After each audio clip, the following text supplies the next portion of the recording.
পবিত্র ঈদ উল ফিতর উপলক্ষে হাইলাকান্দি তথা বরাক উপত্যকাবাসীকে শুভেচ্ছা জানিয়েছেন আসাম প্রদেশ কংগ্রেসের সংখ্যালঘু বিভাগের সাধারণ সম্পাদক তথা নারায়ণপুর বন্দুকমারা জেলা পরিষদ আসনে কংগ্রেসের সম্ভাব্য প্রার্থী মেহবুব আলম লস্কর ওরফে বাপ্পি। তিনি বলেন, মুসলমানরা দীর্ঘ 1 মাস সিয়াম সাধনার পর খুশির ঈদ পালন করতে যাচ্ছেন। এই ঈদ যেন সবার জীবনে বয়ে আনুক অনাবিল সুখ, শান্তি ও সমৃদ্ধি। জাতি, ধর্ম, বর্ণ নির্বিশেষে একে অপরের প্রতি ভ্রাতৃত্ববোধ বজায় রেখে ঈদ পালন করতে পারেন তিনি এই কামনা করেন।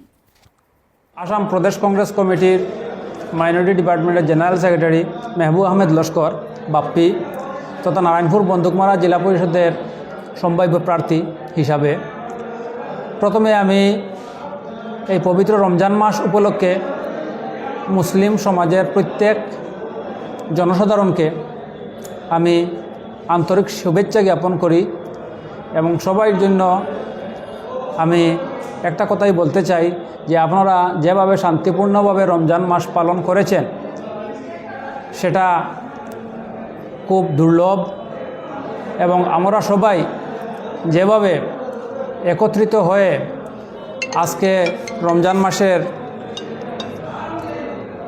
দিন পালন করছি সেটার জন্য আমি আল্লাহ তাআলার লাখ লাখ শুকরিয়া আদায় করছি যে আমরা সবাইকে যেন তৌফিক দিয়েছেন আমরা রমজান মাস উদযাপন করার জন্য। আল্লাহর লাখ লাখ শুকরিয়া, আলহামদুলিল্লাহ। এবং আগন্ত দিনে আমাদের ঈদ আছে, হয়তো সোমবার অথবা মঙ্গলবারে ঈদ উদযাপন হবে। সেটা যদি রমজান 29 দিনের হয় তাহলে সোমবারে হবে, যদি 30 দিনের হয় তাহলে মঙ্গলবারে হবে। সেইটা চাঁদ দেখার উপর নির্ভরশীল।